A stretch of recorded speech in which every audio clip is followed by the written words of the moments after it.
This story happened a few years ago and still traumatizes me to this day. It happened back when me and my brother used to live with our mom. Our dad was never around, so it was just the three of us in the household. My mom was far from the right type of person to raise kids. Neither of us feel safe around her. My mom has always had serious issues, but she changes a lot day to day. On an average day, she's tolerable, but she's still barely there on the inside. I usually step up to be the actual parent in the house. If it were up to my mom, we would all starve, because all she gave us was Kool-Aid. She was a garbage person, a real piece of shit. Most of the time, she sits around like a statue, slowly decaying until she looks like she smokes 100 packs a day. Then, without any warning, she'll get up and throw a fit for an entire day straight, screaming about nonsense and wrecking everything in the house. Whenever that happens, the next 24 hours is a guaranteed trip to hell. I'm convinced that my mom has gone off the deep end. Recently, she had started doing something different.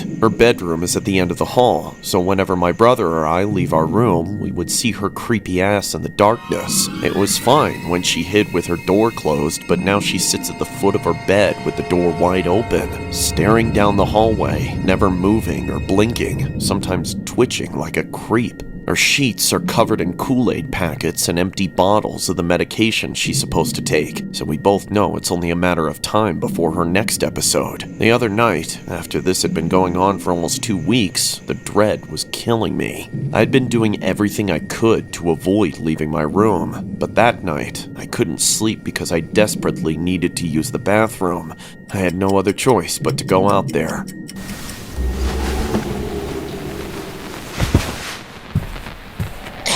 What are you doing? You can't go out there. I have to. Just pretend like you're asleep, okay? I'll be back in a few minutes. Be careful. I will.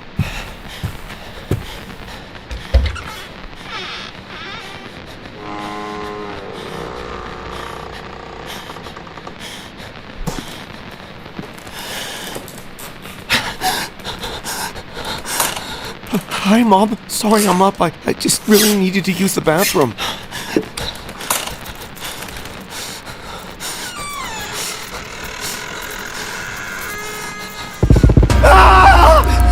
Mom?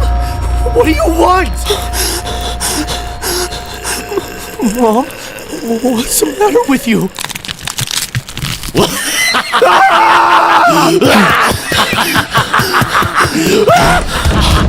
What's going on? I have no idea. That bitch is a psycho. I'm sorry. Did I scare my babies? How about a nice large glass of Kool-Aid, boys? Oh, yeah! Thanks, Mom. Tastes like shit! Mom, something about this Kool-Aid doesn't taste right. Drink the Kool-Aid or else you'll have to drink the milk from my bean bags! Okay.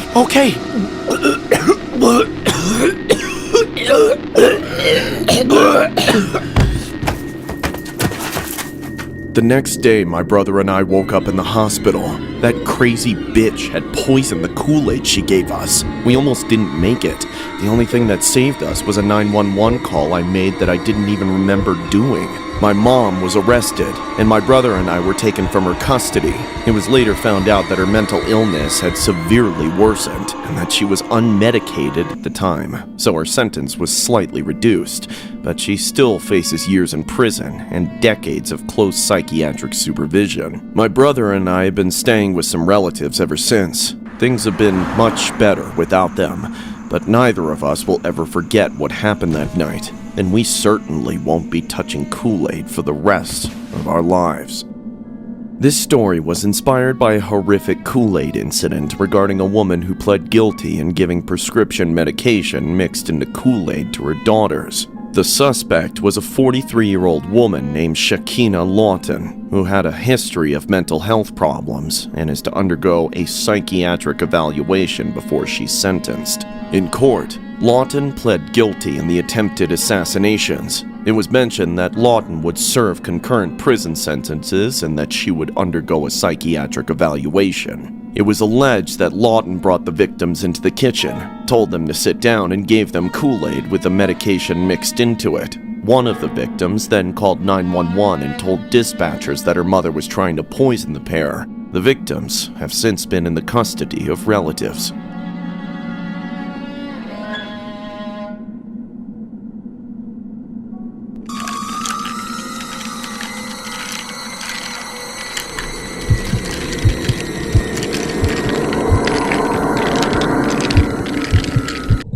When I first got married, I thought I had found the person that would make me happy for the rest of my life. That feeling didn't last long, though. It's amazing how quickly someone can change after getting married. Years later, I couldn't even remember why we got married in the first place. I hated her more than anything. The only reason that I even stuck around was because we had a daughter together. She was the only good thing that came out of our relationship. If it wasn't for her, I would have just walked away years ago. I forced myself to stay even though I couldn't stand the sight of my wife anymore. I didn't want a divorce either because a lawyer was way too expensive. Besides, the bitch would just end up getting child support and alimony from me for the rest of my life. There really was nothing about her that was appealing to me anymore. She used to be hot when we first got married, but then she completely let herself go. She got really disgusting. Most of the time, she would just lay around like a sack of shit and drink Kool-Aid all day. She never once lifted a finger to help around the house either. She just lived off me and unemployment checks while she sat on her ass all day. I despised everything about her. She was totally useless. And what's more, she was always angry at everyone too. What she had to complain about, I didn't know. It was honestly better that she was always in a bad mood though, because it meant that she didn't really want anything to do with me either. I couldn't imagine what I would do if she still wanted to be physical together. I couldn't even get it up for her anymore. She just got worse and worse every day, too. Not only was she lazy and gross, she also started using all this medication. That only made her worse. I was a dead man walking every day. I felt like my life was slowly crumbling away. Then one day, I had enough. I just couldn't do it anymore. I couldn't keep providing for someone that made me loathe my own life. That's when I decided the only bill I was going to pay for from now on was her funeral. I started looking at ways to kill her after that. After some research, I found a way to poison her drink that I figured would work perfectly. All she ever did was drink Kool-Aid anyways. She would have no idea what I had done. So I gathered the necessary supplies over the next few days, prepared the poison. Then one night, I went into the living room, where she always sat. I asked her if she wanted some more Kool-Aid. She looked even more terrible than usual. Of course I do, you idiot! Took you long enough to ask! Chill out, Kool-Aid, man. I was just trying to be nice. I fought back the urge to scream at her. I knew that I couldn't blow it now. I didn't want to give any reason for her to be suspicious. Besides, if everything worked out, I would never have to speak to her again. That's when I went back into the kitchen and made some more Kool-Aid. Then I carefully mixed in the poison. It disappeared completely when I poured it in. I couldn't help but smile at how simple the whole thing was. After preparing it, I brought it over to my wife and handed her the glass. My wife snatched the glass out of my hand and started gulping it down. I watched as she drank every last drop. Then I waited expectantly. But to my surprise, nothing happened. She was completely fine. I couldn't believe it. I was so sure that I was going to be rid of her, but it didn't work. I was furious. I wasn't going to let that stop me though. The next night I tried again, but this time I doubled the dose just to make sure that it would be enough. This time I didn't even ask if she wanted any. I just prepared the poison and brought her the glass. I knew the bitch was too greedy to refuse it. Of course I was right. She immediately drank the whole thing just like before. This time I was sure that it would work. I stared at her, waiting for the poison to kick in. But again, nothing happened.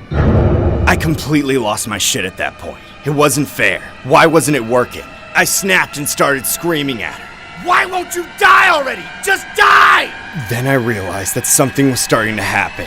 She started to convulse violently in her chair and foam at the mouth. It was finally working. I watched through the whole thing. I'd honestly never seen a more beautiful sight. A few minutes later, it was over. She was dead. I thought everything was going to be perfect after that. I got rid of her body and that was that. My life could finally begin again, but my happiness was short-lived.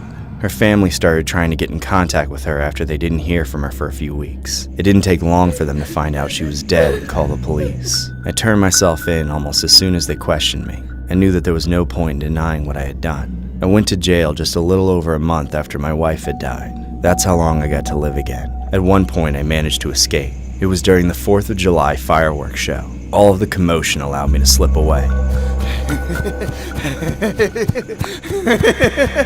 But I knew I couldn't be on the run for long.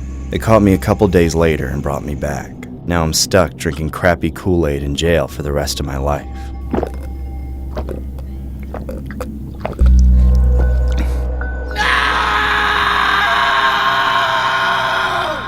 The story was inspired by a disturbing incident regarding a southern Missouri man who was convicted of killing his wife by giving her Kool-Aid laced with prescription drugs. Jurors found 37-year-old Jason McClurg of Winona guilty of the death of 32-year-old Stephanie McClurg. Court records show he looked up overdose information online and that his first effort to poison her didn't work, so he tried again.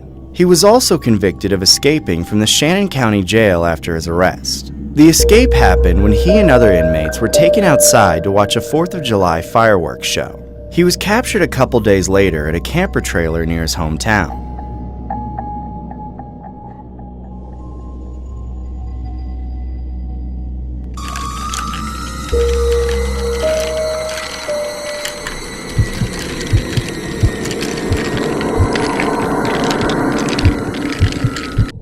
This happened a few years ago when I was dating my boyfriend at the time named Jeremy. When I met him, he was obsessed with Kool-Aid more than the average person. And it wasn't just the drink itself. He had most of the walls in his house covered with Kool-Aid posters. It was weird as hell, but I just went along with it. I eventually moved into his house and really started to notice his unhealthy addiction to the red powder. It's all he drinks. Some days, he doesn't eat anything except spoonfuls of undiluted Kool-Aid mix. His teeth are chronically stained red and have slowly been rotting away for years. Unfortunately, since he has a remote job and works from home, he rarely leaves the house, which means he never has any reason to pretend like he's a normal person, so he never gets a break from the Kool-Aid. A few months ago, things took a turn for the worst when he ordered a Kool-Aid Man costume on eBay. The moment he put that thing on and absorbed the personality of the Kool-Aid Man, I knew that my boyfriend was a sick and mentally ill man. From that day on, Jeremy demanded that I called him the Kool-Aid Man. If I ever suggested that he drank something else, or if I ever called him Jeremy, he would snap at me. And since then, he would never take off the costume, not even to shower. And every single day, the stench that emanates from him became increasingly worse. He won't even take it off when we are intimate. The guy literally embodied the whole Kool-Aid persona. It was disturbing as hell. It was clear that he was suffering from some kind of mental disorder, but it didn't matter because he would refuse to get any sort of help. The guy thought he didn't have a problem and thought I was overreacting. I tried to accept the way he is, but after everything I've had to put up with over the years, his obsession was gradually taking over our lives. A few weeks ago, things got really bad between me and Jeremy. One night, he ran out of Kool-Aid, and since he can't drive with the giant Kool-Aid Man suit on, I've been making all the trips to the store for him. And when I told him that I wanted to wait until the morning, he threw a tantrum like a spoiled toddler. Despite being disturbed and afraid of what he might do as a fully grown man with no self-control, I stood my ground and we got into a heated argument. At a certain point, he started throwing things at me, and that's when I finally left the house and said I would get his stupid Kool-Aid if he would just calm down. I drove away, but I didn't go to the store. I circled the block a few times until I had to pull over and have an emotional breakdown. I called my closest friend and told her everything while I tried to collect myself. After almost an hour of conversation, she convinced me that it was time to stop enabling Jeremy's destructive habit. We made a plan of action for me to confront him, and once I was ready, I drove home without any Kool-Aid.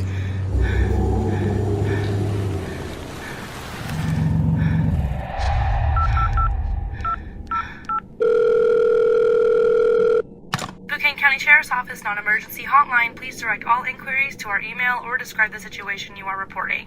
Hi. I need an officer to come to my house. Ma'am, is this an emergency? No, I just need someone to be here in case things get bad. I'm scared of my boyfriend, and I know he's going to get violent. What's the address of your house, ma'am? It's 69 Oak Street in Spokane Valley. A deputy will be directed to your house and should arrive shortly. Are you currently at your house, ma'am? Yes, I'm right outside in my car. Listen carefully. Do not go inside your house until the deputy arrives. Remain in your car. Do you understand? Oh my god.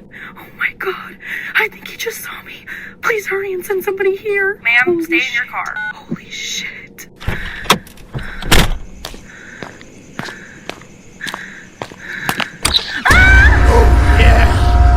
my Kool-Aid, bitch! I need it now! Give me my magic dust! I didn't get any. You need to stop this. You're telling me you don't have any Kool-Aid? Do you want me to drink your blood instead? Oh yeah!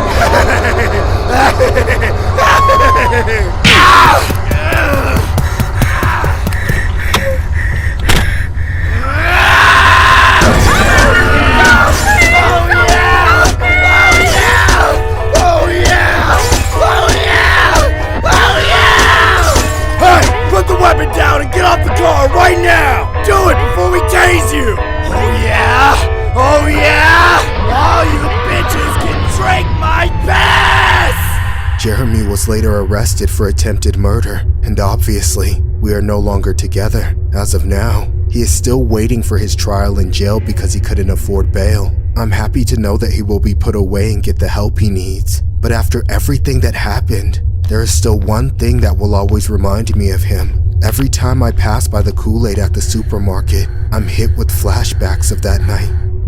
This story was inspired by a disturbing Kool-Aid incident regarding a 41-year-old actor named Jeremy Lindholm, who has been arrested on suspicion of attempted murder after attacking his girlfriend with a baseball bat over Kool-Aid. Lindholm was an actor on a series called The Twin Peaks, and reportedly fled the scene of the alleged attack while clutching the bat after the victim called the cops. Jeremy told the police that he had been arguing with his girlfriend before she headed out to get him Kool-Aid. When she failed to return, Jeremy became angry and went to find her. Police officers responded to calls that a male was at a location with a bat still in his hand as he fled, but that he had quickly given up when confronted by officers. They confirmed the incident was a domestic-related case. Lindholm has since been booked into jail and charged with attempted second-degree murder, second-degree assault, and several other charges, including assaulting the unnamed victim's friend. The victim was eventually transported by ambulance to a local hospital with non-life-threatening injuries.